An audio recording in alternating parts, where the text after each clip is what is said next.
Rusty Production. My name's Russell Pearson, and today we're going to do something for the missus. So we've had to start replacing these little cabinet handles like this, and so we went up to the local hardware shop to go pick a few up, and found out that they cost $6 each, and we need a whole bunch of them. Now, it's not really an issue with the cost, but I was looking at it and I was thinking to myself, I can make that. So what I've done is I've had a bit of a look at it. I've said, well, that's just a bolt that's maybe had the head cut off and then it's been bent to shape. And so I've got a whole bunch of these bolts, which I've gone and got for like, I think 40 cents each sort of thing. And I'm going to basically cut and bend these to the right shape. I've got the washers and the nuts that came with that for the same price.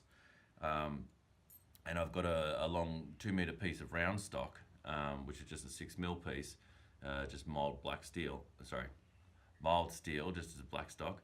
And I'm going to go about making the loop with that. And that whole 2-meter piece costs like $3. So for less than $10 of, well, I think for less than $10 I've got all the parts I need for all the handles, rather than having to buy them individually. So the task here is, there's a couple of things that can be tricky. One, for me being an absolute novice to this space, is creating this loop and creating it consistently. So I'm going to make, if not a tool, an addition to my tools to make that work a lot easier. And I found a thing from Chandler Dickinson that showed me how I can actually create these loops a little bit quicker. So I'll put a link in the comments on that one, or the description below. And then the only other thing I'll need to do is spray paint it black. So I've got the spray paint, I've got the pieces. We're going to make our jig, if not like the addition to our existing tool, so it works like a jig. And let's get started. So in front of me, I've got my my piece of steel that's just from an old die that I've been using for a bunch of different things. It's got a number of little holes in it, and this is the piece that I'm actually going to wrap my steel around, my round stock, so that I can create these loops. In order to do that, I'm going to need some sort of leverage, and so I cut this small piece with the angle grinder, and you can see the way it works. If I push it into this hole, and if I had, if I needed that much leverage, that would be enough, but I need it to be a little bit closer, so I need to create another hole around about here for something to get started on. And so I'm just going to drill a hole through there. This will slide in nicely, the drill bit fits just right. I can then take this out, put it back in whenever I want. It doesn't have to be like solidly in there because it's just for leverage. And then we'll be able to wrap all the way around. Now, obviously I'll need to heat up the steel first, but let's put the hole through, and then we'll go from there. So I'm just clamping these down, making sure it's got enough overhang on the table so that I can drill through it. It's not going anywhere. You're moving more than I am. Put the punch and then get drilling.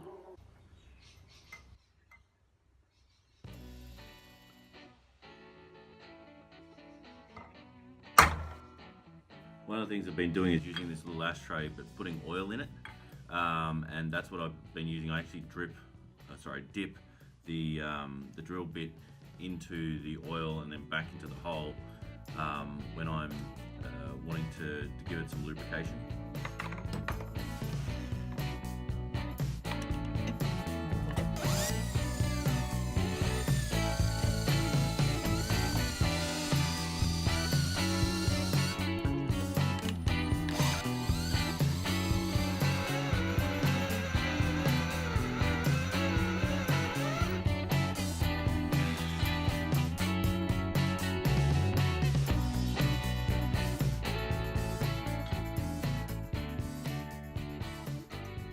I actually decided not to go all the way through. I don't know if you can see in there, it's pretty deep.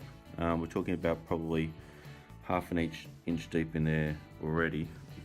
And this, I'll have to clean that out. It's got some little fragments in it, but this will actually sit in there quite neatly, and that's not going anywhere. And if I don't put the hole right through, it'll allow me to actually do things like put this sideways into the vise or something like that, just to hold it, so that I can have it at 90 degrees on the side or any other shape, and that's not moving, and that might be a little bit tricky to get in and out, but I think that's what I'm going to do. So I moved over to this other table just to give myself some more room. Quickly cut a piece of this 6mm stock, and you can see how it's going to work is I'm going to put it in to there like that when it's hot, and literally bend it around. Now I can almost bend that now, but I want to get it really tight onto this circle or this cylinder. So I want to heat that up and then heat it basically all the way through there, bend it around as many times as I possibly can, and then we'll have, in essence, a tiny little coil spring which we can actually cut through to create our rings. So that's just on a low air, but I reckon I've got this fire under control now. I know how it works. So if you can see my technique, it's to put a large piece of coal in the center after getting it started, and then actually have the coke feed in from the left and the right. So the fuel in the center continues to fuel it while the coke's heating up from the center and actually keeping and increasing the heat. So I've just put you up there so you're out of the way. Hot metal's coming back.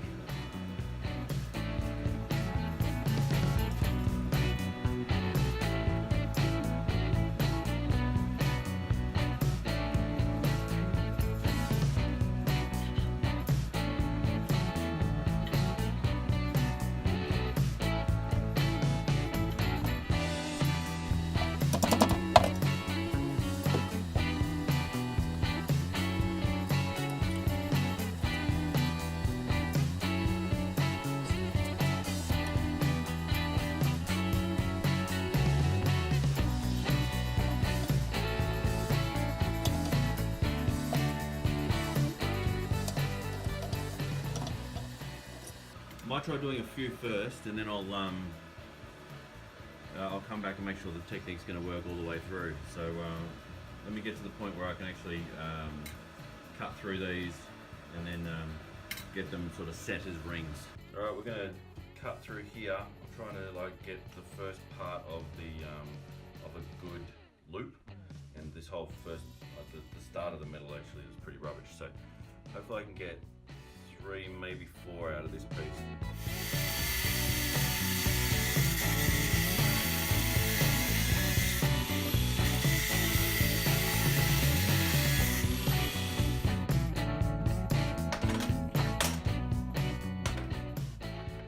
So here's our end result. As you can see, I've probably got 3 good rings there, and then there's this one here in the middle which is a little bit funky. I might see if I can clean that up a little bit with the hammer, but I think I'm going to have to actually cut an extra little piece off there so I can make these all the same size. It's a little bit fatter than the rest, but I'm actually pretty happy with the technique. I mean, it's not too bad at all. What I need to do now, and hopefully these are not too hot, is I need to crush them together in the vise, and then I've got an option of either welding it or not, but we'll have a look at how it looks once it's actually with the additional bolt piece, and decide whether we're going to weld these pieces and then clean them up. I'm certainly not forge welding them. This is just mild steel anyway, which is fine for forge welding, but I do not know what I'm doing with it. If anything, I'm going to be stick welding with something like this. Is going to be pretty horrible, so I might not do that at all. I'll just give it a crush on the vise, and then a little bit of a tap with the hammer, and see if we can get it to close pretty tightly. All right, so there's a few little daggy bits. If you can see that on there, I'll clean those up just quickly with a file, and then stick it in the vise.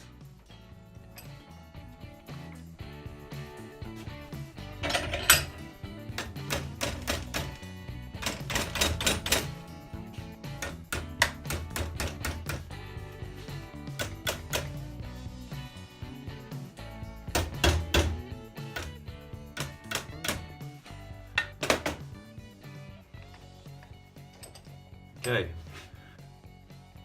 so they're all touching. There's just a little crack in the back there, and if I actually knew what I was doing, I'd probably somehow angle the cut so that it matched up a little bit better. So I'll do the rest of them, see how they all turn out, and then if they're all looking a little bit like this, I might try and put a little stick weld on it, and then just sand it back. But I'm actually pretty happy with that. Pretty happy with the shape. It's a little bit rustic because it's a rusty production, but it's not too bad. So next I've got to cut the end off that.